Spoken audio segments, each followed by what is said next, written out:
नमस्कार दोस्तों, हाल ही में हमारे सामने एक चिंताजनक और काफी संगीन मुद्दा सामने आया है। वो मुद्दा ये है कि इंडियन करेंसी की वैल्यू यूएस डॉलर के मुकाबले इतनी गिरती हुई क्यों हमें नजर आ रही है। काफी कमजोर हमारा रुपया हो गया है अगर हम डॉलर के मुकाबले इसको देखा जाए तो।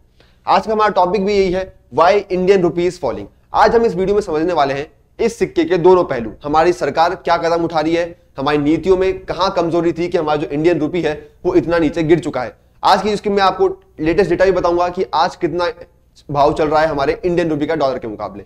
तो वीडियो के अंत तक बने रहिएगा मेरे साथ, ताकि आपको सब कुछ समझ में आ जाएगा कि ऐसा क्यों हो रहा है, क्या हमारी नीतियां हैं और आगे हमें क्या क्या देखने को मिल सकता है। पहली बात अगर हम शुरू करी जाए, इंडियन फॉरेन करेंसी का जो रिजर्व है वो काफी ज्यादा गिर के 588.3 पे आ चुका है, 588.3 बिलियन डॉलर्स पे, जो कि 2 से 3 महीने पहले हुआ करता था 621 बिलियन डॉलर्स पे। तो यहां भी काफी भारी गिरावट हमें देखने को मिली है। आज का जो करंट भाव चल रहा है हमारे इंडियन रुपए का वो है 79.62 और ये एक अपने आप में नया लो है दोस्तों। तीसरी और काफी इंपॉर्टेंट बात, फॉरेन इन्वेस्टर्स यानी कि जो बाहर की जो कंपनियां हैं वो हमारे भारत देश में आके पैसा लगाती हैं, इन्वेस्ट करती हैं, इन्वेस्टमेंट करती हैं, उन्होंने भी अब अपनी जो इच्छा है वो कम कर दी है। उन्होंने कम से कम 2 लाख करोड़ रुपए अपने यहां से निकाल लिए हैं, क्योंकि उन्हें लगता नहीं है कि इंडिया में अब उन्हें इन्वेस्टमेंट्स के जो रिटर्न्स हैं वो अब उन्हें अच्छे मिल पाएंगे। अब ऐसा क्यों हो रहा है उसका मैं आपको रीजन बताने वाला हूं।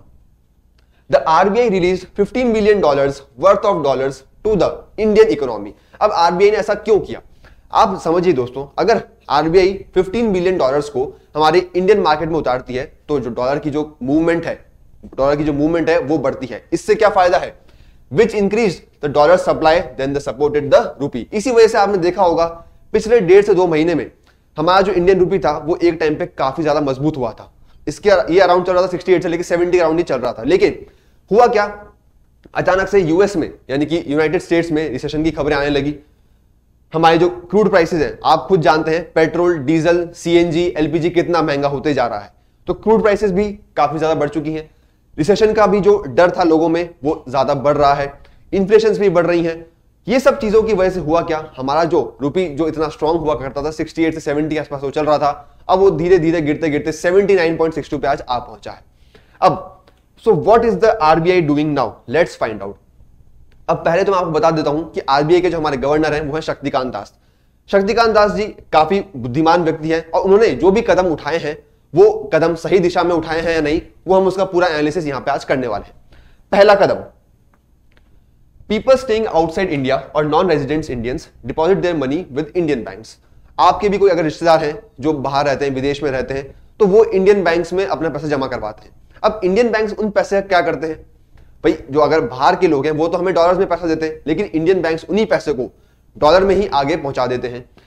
सच people deposits their money in the dollars and banks lend the same to their customers. यानी कि आपके पास जो पैसा आ रहा है उसमें से कुछ ना कुछ हिस्सा बाहर के लोगों का भी जमा हुआ है।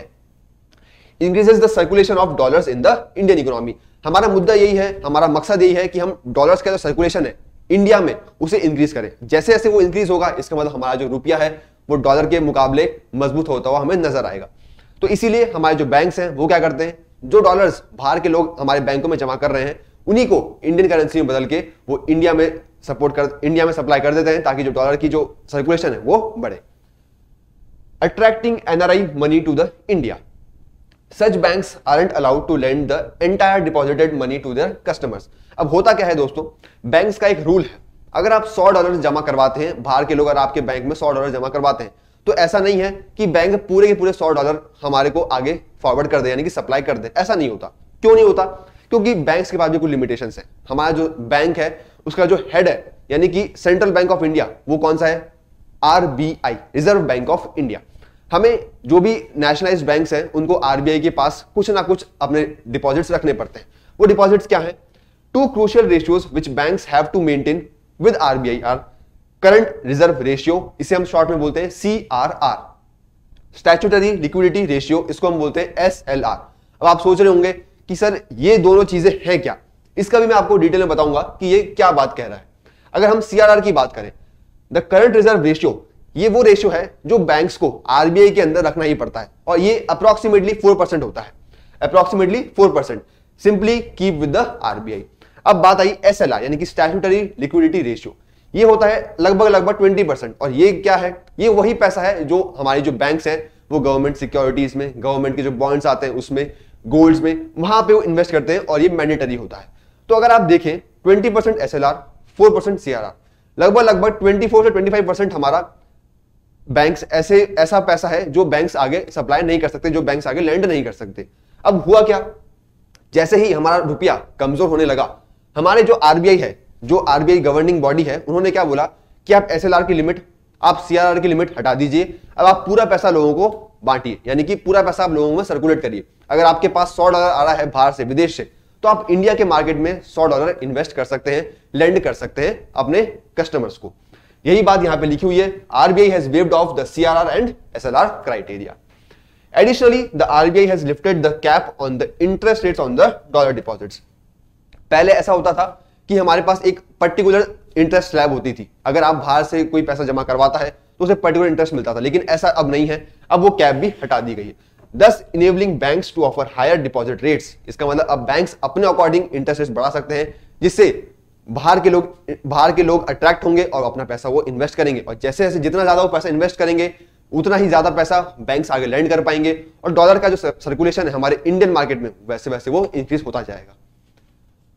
अगला कदम क्या उठाया हमारे RBI ने, widening opportunities for foreign investors.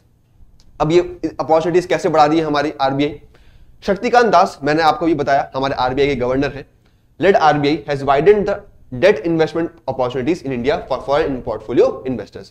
Earlier, foreign investors could only invest in the 5-year, 10-year, 30 years government bonds. पहले क्या होता था, जो गवर्नमेंट की बॉन्ड्स होते थे तो फॉरेन इन्वेस्टर अगर उनमें इन्वेस्ट करना चाहते थे तो 5 साल, 10 साल, 30 साल में ही इन्वेस्ट कर पाते थे। लेकिन अब RBI ने बोला है कि आप 7 years और 14 years तक के बॉन्ड्स में भी इन्वेस्ट कर पाएंगे। इससे क्या हुआ, अगर आप कम ड्यूरेशन के बॉन्ड में इन्वेस्ट करते हैं तो आपकी बॉन्ड की जो मैच्योरिटी है वो ज्यादा जल्दी होती है, आपको ज्यादा जल्दी पैसा अपना मिल सकता है। And more importantly, foreign investors can now buy corporate bonds. बहुत इंपॉर्टेंट बात है, which have a tenure of less than a year. इसका मतलब 1 साल से कम के जो बॉन्ड्स है, कॉर्पोरेट बॉन्ड्स है, आप उनमें भी इन्वेस्ट कर सकते हैं हमारे फॉरेन इन्वेस्टर्स, जिससे 1 साल के अंदर जैसे ही बॉन्ड मैच्योर हुआ उन्हें उनका पैसा वापस मिल जाएगा विद इंटरेस्ट रेट्स। और इससे क्या होगा, बात घूम फिर के वहीं आ रही है दोस्तों, इससे होगा क्या, हमारे जो डॉलर हमारे पास आ रहा है उसे का जो सर्कुलेशन है हमारे इंडियन मार्केट में वो इंक्रीज करवाना है, यही हमारा एक मकसद है। Further, the RBI has increased the boring limit for private companies who seeks loan from the foreign nations from $750 million to $1.5 billion. इसका मतलब डबल कर दिया है। जो कंपनीज पहले $750 million तक लोन ले सकती थी बाहर के इन्वेस्टर से, अब वो $1.5 बिलियन तक ले सकती है। द एंड रिजल्ट, अब इसका समरी क्या है, रिजल्ट्स हमारे सामने क्या आएंगे और कब आएंगे वो मैं आपको बताने वाला हूं। The value of the Indian rupee against the US dollar is a simple product of demand and supply equation. इसका मतलब जितनी ज्यादा डिमांड रहेगी, जितना ज्यादा सप्लाई रहेगा, उतना ही हमारा जो रुपया है वो बढ़ेगा या फिर घटेगा। तो इसीलिए हम चाहते हैं हमारा जो रुपया है वो मजबूत स्तर में रहे, तो डिमांड एंड सप्लाई इक्वेशन को भी होल्ड करना पड़ेगा दोस्तों। Hence with all the previous discussed measures, यानी कि बैंक्स का इंटरेस्ट रेट बढ़ाना, कॉर्पोरेट बॉन्ड्स में हमारे फॉरेन इन्वेस्टर इन्वेस्ट कर पाए, उसके बाद अगर आप जो भी हमारे इन्वेस्टर्स इन्वेस्ट कर रहे हैं, डॉलर्स बैंक में जमा कर रहे हैं, वो पूरा CRR और SLR बिल्कुल वेव ऑफ कर देना। तो ये जो भी स्टेप्स हमारे RBI ने लिए हैं, इसका सीधा साधा मकसद यही है कि डॉलर्स की जो सर्कुलेशन है हमारे इंडियन इकोनॉमी में, इंडियन मार्केट में, वो इंक्रीज करी जाए। जिससे होगा क्या, हमारा जो इंडियन रूपी है, इंडियन करेंसी है, वो डॉलर के मुकाबले मजबूत होता हुआ दिखेगा, जो कि अभी काफी कम चल रहा है 79.62, जैसे मैंने आपको अभी बताया। वो थोड़ा सा सुधरेगा, वो जाएगा वापस 70-71 के आसपास। यही था हमारा आज का टॉपिक। इस टॉपिक को मुझे उम्मीद है आपको सुन के मजा आया होगा। कोई भी अगर आपके डाउट्स हैं तो आप कमेंट सेक्शन में बिल्कुल कमेंट कर सकते हैं। तब तक बने रहिए एडेंगा सरकारी नौकरी के साथ। टेलीग्राम पे भी आप ज्वाइन कर सकते हैं हमारा चैनल सरकारी नौकरी की तैयारी, और यूट्यूब पे भी मैं आपके लिए और भी अपडेट्स यहाँ पे लेके आऊंगा। जो भी देश विदेश की घटनाएं यहाँ पे घटती है उन सभी के अपडेट्स मैं आपके लिए यहाँ पे लेके आऊंगा। सब्सक्राइब कर लीजिए चैनल को, सरकारी नौकरी की तैयारी। फिर से मिलेंगे किसी और टॉपिक के साथ जो कि इंटरेस्टिंग होगा, जो कि ट्रेंडिंग होगा देश विदेश के नजरिए से। धन्यवाद।